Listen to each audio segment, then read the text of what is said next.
자, 오늘 이제 창세기 12장입니다. 창세기 12장은 좀 짧죠. 한 20절인데, 그러나 굉장히 이제부터 이제 중요한 이제 말씀으로 이제 더 깊이 이제 들어갑니다. 자, 우리 전체적인 내용을 보면은 여러분 이제 창세기 12장의 내용을 읽으셨겠지만, 아브라함은 이제 75세 이제 하나님의 부르심, 즉 소명을 받습니다. 아브라함이 원래 어떤 사람입니까? 원래 이방인이에요. 아브라함이라고 해가지고 뭐 아담이 아닌 다른 혈족에서 나온 게 아니라 아브라함도 역시 뭡니까? 아담의 후예입니다. 그런데 하나님께서 그 많은 그 사람들을 하나님이 놔두시고 아브람이라고 하는 사람을 어때요? 그를 갑자기 부르셨어요. 근데 여기서 보면 알지만 하나님께서 왜 아브람을 불렀는지 이유가 없어요. 이유가 없어요. 뭡니까? 무조건 하나님이 부르시는 거예요. 뭐 아브람이 잘생겼다, 뭐 키가 크다, 재산이 많다, 뭐 배운 게 많다, 가문이 좋다, 이런 게 아예 없습니다. 그냥 뭡니까? 여호와께서 아브람에게 말씀하셨다. 여러분, 우리의 구원도 그렇습니다. 우리의 구원도 어떤 구원의 조건이 있어서 우리가 구원받은 것 한 가지도 없어요. 오직 뭡니까? 하나님의 전적인 선택의 은혜예요. 그래서 아브라함을 부르신 이유가 뭐겠습니까? 아브라함과 전혀 의논한 것도 없고 상의한 것도 없고 아브라함과 무슨 뭐 이런 문제를 가지고 토론하는 것이 아니라 하나님이 일방적으로 불러서 뭡니까? 앞으로 언약 백성의 믿음의 조상, 열국의 아비, 그의 또 아내는 열국의 어미. 그래서 아브라함이 나중에 이제 아브라함으로 바뀌잖아요. 근데 이때까지는 이제 아브라함이라. 그러니까 아브라함이 하나님께 부른 거예요. 그러면서 2절, 3절이 뭡니까? 이제 하나님의 구속의 언약의 약속을 하는 거예요. 뭡니까? 너를 큰 민족이 되게 하고 내게 복을 줘, 내 이름을 크게 할 것이니 내가 복이 될 것이다. 이게 하나님께서 뭡니까? 흔히 얘기해서 선민. 하나님께서 아브라함을 택해서 아브라함의 씨를 뭡니까? 민족을 만들겠대요. 민족. 그리고 그 민족을 통해서 뭡니까? 3절에 보면은 모든 족속이 너로 말미암아 복을 받을 것이다. 자, 근데 아브라함은 사실 하나님께서 이렇게 약속 말씀하셨지만 아브라함은 이때까지도 이게 뭔 말인지도 몰라요. 그게 중요한 거예요. 그러니까 아브라함은 하나님, 그러니까 아브라함도 이렇게 우리가 딱 알아야 될 거 뭐냐면 아브라함도 하나님을 뭘 알아서 하나님을 쫓은 게 아니에요.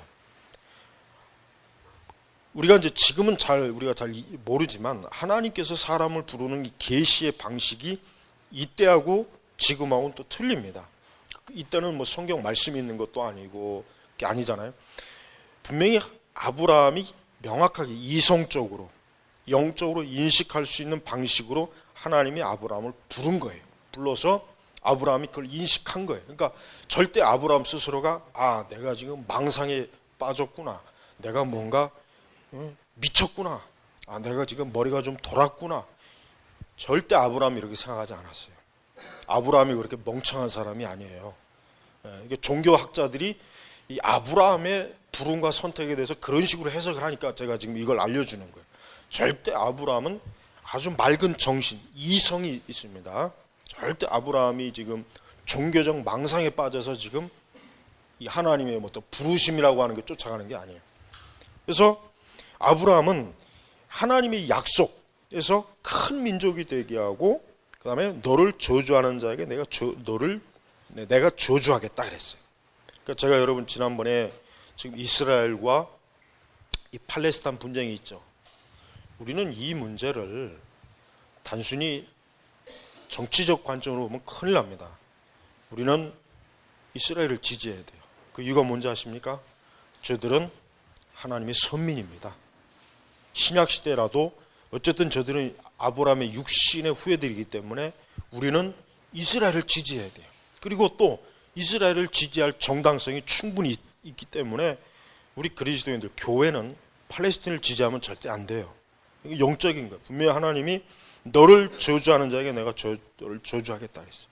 우리가 저 유대인들을 저주하고 유대인들을 핍박하고 유대인들을 정치적으로 경제적으로 저들을 하면 하나님께서 절대 이 약속의 말씀대로 절대 그냥 놔두지 않습니다.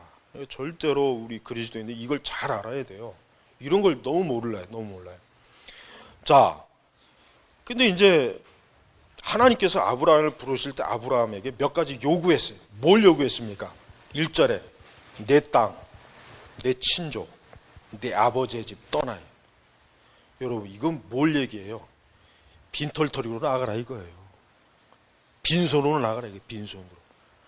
아브라함이 적어도 그 성경 연구학자들에 의하면 아브라함이 적어도 족장, 그러니까 어떤 한 마을에 그래도 이 족장의 그 신분이 있는데 아브라함에게 땅도 버려라, 내 친족도 버려라, 내 아버지 집도 떠나라. 이 얘기는 뭐야? 이거는 죽으라는 얘기예요. 죽으라는 얘기. 여러분 지금 이때가 지금으로부터 무려 4,000년이 더 조금 넘는 그 세상이. 그러니까 이 당시는요, 자기가 태어나고 살았던 땅을 떠나거나 친척을 떠나거나 아비의 집을 떠난다는 얘기는 뭐냐면 죽으러 가는 거예요. 죽으러 가는 거. 그러니 일반적인 관점에서 만약에 아브라함이 어떤 사람에게 아브라함에게 만약에 이런 요구를 했다면 아브라함은 아마 기가 차지도 않을 거예요. 어디서 미친놈이 와서 이게 근데 하나님이라고 하는 존재, 그분이 아브라함에게 요구했을 때 아브라함은 즉각적으로 이분은 나를 지금 부르시는 이분은 특별한 분이구나. 이분은 내가 봐온 그 우상하고도 틀린 분이구나. 틀린 존재구나 하는 걸 금방 인식을 한 거예요. 금방. 영적으로 하나님께서 아브라함을 어때요? 깨운 거죠. 깨운 거. 그래가지고 그렇게 하고 난 다음에 이제 사레와 조카롭고 하란하고 이제 이렇게 그 자기만의 재산을 가지고 그다음에 자기 그 하인들 데리고 이제 가나안 땅으로 가려고 이제 가나안 땅으로 들어갔어요. 그래가지고 이제 세겜 지역에서 거기서 이제 그 아브라함이 어떻게 합니까? 7절에 보니까 아브라함이 자기에게 나타나신 여호와를 위하여 나타나신 게 뭐예요? 계시하신. 나타났다는 얘기는 뭐예요? 계시했다, 계시되었다. 그러니까 오직 그 당시에 많은 사람이 있었지만 유독 아브라함에게만 하나님이 나타나신 거예요. 하나님이 아브라함에게만 내가 바로 이 세상을 창조하시고 인간을 만드시고 모든 사람의 생사복을 주관하시는 여호와 하나님이다. 아브라함에게 계시한 거예요. 나타난 거예요. 아브라함은 그걸 믿었고 어때요? 이제부터 여호와만을 어때요? 섬기기로 작정을 했어요. 어떻게 합니까? 여호와를 위하여 그곳에 제단을 쌓았다. 이 제단을 쌓았다는 얘기는 뭡니까? 우리 신약의 관점으로는 하나님 앞에 예배를 드렸다. 이거 예배를 드렸다. 자, 여기서 우리가 뭘 알 수 있냐면은 아브라함은 이제 자신의 신앙을 어때요? 공개적으로 드러내는 거예요.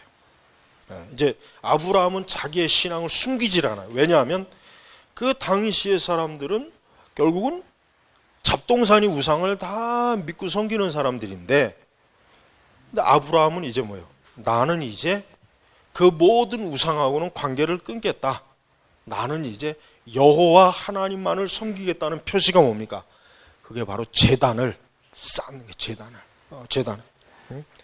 그러니까 오늘 우리 신약의 성도들도 그렇습니다. 내가 모든 우상을 버리고 하나님만을 섬기겠다라고 하는 이 신앙이라고 하는 것은 뭐예요? 예배로 나타나는 거예요. 예배로. 그러니까 여러분, 우리가 예배가 굉장히 중요한 거예요. 여러분, 예배를 소홀히 하면은 그는 볼 것도 없어요. 그 사람은 성도가 아니에요. 예배는 우리 성도들에게 있어서 목숨이요 생명과도 같은 거예요. 그러니까 여러분, 우리가 예배를 귀하게 여겨야 돼요. 예배를 귀하게 여기지 않고 다른 거를 귀하게 여기는 사람들은 절대 하나님 앞에서 올바른 성도라고는 하기는 정말 어렵습니다. 혹 구원받았다 할지라도 역시 마찬가지예요. 여러분, 항상 여러분이 일생을 살아가면서 예배를 귀하게. 왜? 아브라함은 가는 곳마다 제단을 쌓아요. 여호와 앞에. 뭐냐면 어디에 가서나 가는 곳마다 우상숭배 지역이 가득하게, 우상숭배자들이 가득한 곳이니까 아브라함도 역시 뭐예요? 나는 모든 우상을 믿지 않는다. 나는 오직 여호와 하나님, 참 신이신 그분만을 예배한다는 것을 그 주변에 있는 모든 사람들이 다 아는 거예요. 그러니까 여러분도 불신앙자들이든 누구 앞에나 나는 살아계신 하나님을 예배한다. 나는 예수 그리스도를 믿는 사람이다 하는 것을 무엇으로 드러냅니까? 예배로서 드러내는 것입니다. 예배. 그러니까 그래서 예배가 중요한 거예요. 여러분, 제가 한 가지 약속을 할게요. 여러분이 평생토록 주일 성수 잘하고 예배 잘 드리면요, 여러분의 삶에 절대로 우환이나 재난이 안 일어납니다. 절대 그런 거 없어요. 이건 내가 약속하는 게 아니라 이건 하나님의 약속이에요. 거룩하게 하나님의 성의를 존귀한 날이라 이 날을 귀하게 여기고 하나님 예배드리죠. 그 사람 절대 하나님께서 재난 재앙 안 받습니다. 분명합니다. 이거. 그만큼 하나님은요, 하나님께 예배하는 자들을요, 그 삶을 평안하게 해줘요. 평탄하게 하십니다. 근데 예배 안 드리고 예배 소홀히 하고 그런 교회 다니는 사람들 보면은 하나님이 그런 것들에 대해서 아주 깨닫도록 아주 여러 번에 걸쳐서 좀 어려운 시험을 겪게 해요. 근데도 그걸 정신을 못 차리는 사람들도 많이 있더라고요.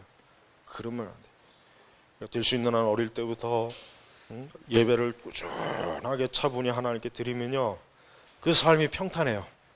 굴곡이 없어요. 굴곡이. 예. 삶이 영화처럼 찍지 않는다는 얘기예요. 영화처럼. 막장 드라마가 안 되는 거예요. 삶이. 그러니까 우리의 삶이 평탄하고 평안하기를 원합니까? 그럼 하나님 앞에 예배를 드십시오. 예배 중심이 되면 그렇게 될 수가 있어요. 자, 그 다음에 이제 아브라함에게도 이제 시험이 오죠. 시험이 없는 성도는 없습니다. 연단이 없는 성도는 없어요. 아브라함이 지금 어떤 큰 시험을 당하냐면 이제 기근, 10절에 보니까 그 땅에 기근이 있었는데, 이 땅은 여기 지금 어디입니까? 가나안 땅이에요. 가나안 땅이에요. 기근이 든 거예요. 여러분, 기근은 지금 우리는 이 기근이 잘 뭔지는 모르지만 이 기근은 무서운 겁니다. 여러분이 사람이 굶어 죽는 게 얼마나 무섭고 비참한지 모르죠. 저도 모르는데 저는 책을 봐서 알아요. 간접적인 책을 보면 이 사람이 굶어 죽는 게요, 엄청나게 고통스럽대요. 말도 못한대요. 그러니까 여러분, 오죽하면 사람을 잡아먹겠어요. 오죽하면은 그 옛날 중국이나 우리나라도 그렇지만은 이 동서양의 역사를 보면 옛날 기근이 일어나면 제일 먼저 어떻게 되는지 아십니까? 제일 먼저 이제 이 나무, 풀 다 뜯어먹어요. 그러면 어떻게 되는지 아세요? 그때부터 이제 사람을 잡아먹어요. 애들부터 잡아먹어요. 그 다음에 나이 든 사람 잡아먹어요. 그래도 없으면 그냥 잡아먹어요. 이게 실제 역사예요. 안 그럴 것 같죠? 다 그래. 성경에도 나오잖아요. 성경에도 나오지 않습니까? 이 기근이요, 그렇게 무서워요. 이 사람이 고통 중에 굶어 죽는 고통이 이게 보통 고통스러운 게 아니랍니다. 그러니까 이 기근이 들었다면, 더군다나 이렇게 옛날 같이 이렇게 기근이 들면 방법이 없어요. 뭐 가서 슈퍼가 있습니까? 무슨 뭐 가게가 있습니까? 백화점이 있습니까? 김밥 천국이 있습니까? 그런 게 어디 있습니까? 그런 게 아예 없는 거예요. 아예 없는 거예요. 기근이 일어나면은 산에 있는 나무 다 뜯어 먹습니다. 뭐 껍질 같은 거, 흙도 먹어요. 흙도. 기록에 보니까 기근만큼 이 처참한 게 없더라고요. 무섭더라고요, 진짜. 그러니까 이제 아브라함도 생각하니까, 야, 이거 큰일 났구나. 어떻게 합니까? 이때 아브라함이 잘 결정을 했어야 돼요. 이때 아브라함이 하나님 앞에 기도하고 하나님 앞에 나왔어야 되는데, 아브라함이 일체 그런 게 없어요. 그냥 기근이 심함으로 아브라함이 이집트에 거류하려고 그곳으로 내려갔다. 이 성경에서 내려갔다 하는 표현을 나오면 좋은 게 하나도 없습니다. 성경에는 이 내려갔다 하는 표현 중에서 좋은 경우가 한 경우도 없어요. 한번 여러분 다 찾아보세요. 맞는지 틀린지. 없어요. 하여튼가 성경은 내려가는 것은 좋은 게 없어 항상. 그러니까 내려가는 건 항상 죄 짓는 거, 영적으로 범죄하는 거, 믿음이 약해지는 거, 하나님 신뢰에서 떠나는 불신앙. 항상 내려가는 결과는 늘 이것밖에 없는 거예요. 그러니까 우리도 항상 우리 성도들도 그래요. 내려가는 건 안 좋은 거예요. 신앙이 정체되고 자꾸 내려가고 미끄러지고 이건 죄 짓는 거예요. 내려가서 어떻게 되냐면 결과적으로는 간단해요. 안에 팔아먹고 먹고 사는 거였어요. 간단해. 읽어볼 것도 없어요. 여러분이 나중에 읽어보시면 알지만은 아브라함이 그 아내를 누이라 그랬거든요. 물론 누이는 맞긴 맞아요. 사촌 간이니까. 그러나 아브라함은 자기가 살려고 누이라고 한 것이지 진짜 그러는 게 아니라거든. 의도 자체가. 그러니까 누이라 그러니까 그만 이집트 왕궁에 바로의 후궁으로 들어간 거야. 들어가게 생겼어요 지금. 그런데도 이 아브라함은 전혀 신경 안 쓰고 16절에 보니까 바로가 그 여자 때문에 아브라함을 후대하였으므로 아브라함이 양떼와 소떼와 순하기들과 남종 여종 암나기들과 낙타들 한 번에 여자 팔아갖고 그냥 완전히 그냥 인생 이거 몰빵 로또 아주 그냥 한몫 재산을 확 챙겨가지고 아주 여러분 보세요. 믿음의 조상 아브라함도 이렇게 부끄럽고 수치스럽고 이런 일을 겪었어요. 이런 일이. 여기 우리 남편 되시는 분들 한번 이렇게 한번 한몫 재산을 챙길 수 있는 기회가 있으면 얼마든지 팔할 용의가 있습니까? 아브라함은 그랬어요. 아브라함은 지금 이 여자를 자기 아내라 그러면은 분명히 자기가 죽을 것 같고 그렇다고 그러니까 솔직하게 말할 수도 없고 그렇다고 해서 이것도 어떻게 그러니까 그냥 누이 어쨌든 사촌이니까 사촌 누이니까 그냥 누이라고 한 거예요. 실제로 결혼한 아내이면서 사촌 누이라고 얘기해야 정직한 건데 그 얘기는 쏙 빼고 그냥 누이다. 그러니까 바로도 부담 없이 그럼 내 후궁으로 들어오면 되겠구나. 그래서 그 대가로 뭐예요?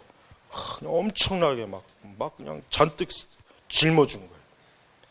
근데 아브라함은 지금 이 상황에서 참 난감하죠. 그러니까 만약에 하나님이 개입을 하지 않았으면 어떻게 되겠습니까? 아브라함은 여기서 끝난 거예요. 네, 여러분 우리가 알아야 돼요.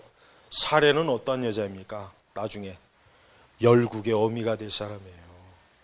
이런 사람이 그 바로의 후궁으로 지금 앉혀있는 그런 상황입니까? 하나님께서 어떻게 합니까? 그 사례의 일로 바레 집안에 큰 재앙을 주는 거예요. 이 재앙이 어떤 재앙인지 모르지만 어쨌든 바로가 이것 때문에 엄청나게 무서워하고 두려워해서 결국은 아브라함을 불러가지고 전후 사정을 다 알게 된 거예요. 하나님이 알려주신 것이지. 야, 네가 어떻게 해서 네 아내를 하고 알리지 않았느냐.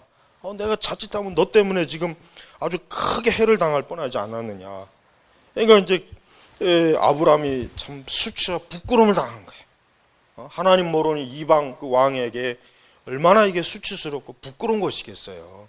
죽을까봐 그냥 아내라고 하지 못하고 누이라고 이렇게 거짓말로 속이고 그냥 재산이나 한몫 해가지고 하나님이 개입을 안 했으면 이대로 끝나는 거예요. 방법이 없어요. 하나님이 개입해 주셨어요. 이렇게 여러분 하나님은 우리 성도들을 책임지시는 분이에요. 사실 우리가 잘못을 해도 하나님이 우리를 책임져 주셔요. 이게 하나님의 은혜입니다. 이게 은혜. 사실 죄는 누가 졌냐면 아브라함이 졌거든요. 그리고 사례도 마찬가지예요. 사례도 이 여자가 정신 있는 여자면은 자기라도 정직하게 얘기해야지. 자기라도 여기 사실은 저 녀석이 우리 남편인데 저게 지금 지 혼자 살라고 지금 저런 거다. 저기 아주 저런 걸 믿고 내가 여기까지 왔나. 아브라함 그렇게 얘기해서 사례라도 그렇게 얘기를 했어야 돼. 사례도 이 꾹 다물고 있는 거 봐요. 아마 사례도 속으로 이 기회에 왕의 후궁에 대해서 한번 아마 그런 마음이 있었던 건지 하여튼 사례나 아브라함이나 둘 다 똑같이 지금 이게 지금 믿음이 없는 사람이에요. 둘 중에 한 사람이라도 좀 정신을 차려야 되는데 믿음이 없는 거야. 믿음이 둘 다. 근데 왜 그러냐면 좀 이해가 가는 게 하나님께 부름받은 지가 얼마 안 되잖아요. 여러분 우리가 그래서 처음 교회 다니는 사람들이 또 여러 가지로 믿음의 허물과 실수가 있어도 우리가 이해해야 돼요. 그 사람들한테 10년, 20년 믿은 사람의 그런 신앙을 요구한다는 건 무리란 말이에요. 그러니까 그렇게 처음 믿음의 그 연약함에 있는 성도들은 우리가 그들의 어떤 그 좀 신앙의 부족, 연약함을 봤을 때 어때요? 이해를 해줘야 돼요. 그러면서 그런 부분을 이제 도와줘야죠. 먼저 믿은 사람이 잘 옆에서 믿음으로 이끌어주고 도와주면서 그들을 성숙한 신앙으로 이끌어주는 게 이게 같은 성도들의 좋은 성도의 교제입니다. 그러니까 지금 이 하나님께서 그래도 아브라함을 책망을 하진 않은 거 보면은 책망했단 말이 없거든요. 그러니까 왜 그러냐면 아직 아브라함이 어때요? 하나님의 그 살아계심과 존재를 뚜렷하게 명확하게 인식을 못하는 거예요. 그러니까 그 믿음이 아직도 어린아이 믿음이니까 하나님께서 어때요? 그냥 궁일이 여겨주십니다. 그러니까 책망을 안고 오히려 뭐예요? 바로를 책망하는 거예요. 바로를 책망해서 사례를 내놓고 그리고 이제 다시 그 아브라함과 아내 그 사례가 다시 무사히 평안하게 갈 수 있도록 안전을 보장해 주는 거예요. 그러니까 우리가 하나님께서 우리 성도들을 보면은 신앙을 그 다루시는 과정이 있어요. 과정. 다 똑같질 않아요. 분명히 하나님은 각 사람에게 맞는 그 신앙의 여정이 있어요. 여정. 그 여정대로 하나님이 인도해 주시는 거예요. 인도하시고 깨우치시고 어쩔 때는 책망도 하시고 어쩔 때는 징벌도 하시고 어쩔 때는 칭찬하시고. 근데 여러분 우리가 아브라함의 일생을 이제 계속 보겠지만 아브라함의 믿음이 자라는 게 이제 나중에 보입니다. 그러나 아브라함도 그 믿음의 성숙이 굉장히 오랜 시간이 걸립니다. 그러니까 하루아침에 막 믿음의 조상이나 믿음의 영웅이 되는 게 아니에요. 그러니까 여러분 우리가 신앙생활 할 때도 그래요. 내가 하루아침에 무슨 뭐 믿음의 영웅이 될 생각을 하지 마시고 내가 주님 앞에 가는 날까지 한 걸음 한 걸음 가는 거예요. 너무 성화하는데 조급해할 필요 없어요. 조급해하지 마세요. 40일 금식한다고 해서 내가 하루아침에 다윗이 되고 아브라함이 되는 건 아니에요. 40일 금식하다가 잘못하면 죽습니다. 그거. 죽던가 미치던가 둘 중에 하나예요. 잘 돼봐야 겨우 살지. 그러니까 그런 걸 가지고 내 믿음이 막 하루아침에 그렇게 하면 안 돼요. 우리나라 교회는 그게 문제예요. 막 믿음을 너무 그냥 막 몰아주려고 막 철학. 근데 그게 하루아침에 이루어질 일은 아니죠. 다 신앙의 여정이 단계가 있고 하나님의 말씀을 바르게 알고 배우고 이런 과정이 필요한데 이런 걸 싹 무시하고 마치 그냥 계란에서 한순간에 그냥 통닭 한 마리가 나오게 그걸 요구하니 얼마나 많이 무리가 있겠어요. 얼마나 많은 오류가 있겠습니까. 우리나라 교회가 이게 참 이게 수십 년 그 1세기 넘는 동안에 우리 한국 교회의 고질적인 문제예요. 그러니까 개혁주의 신앙은 그게 아니에요. 뭡니까? 개혁주의 신앙은 하루아침에 막 이렇게 막 보이진 않아요.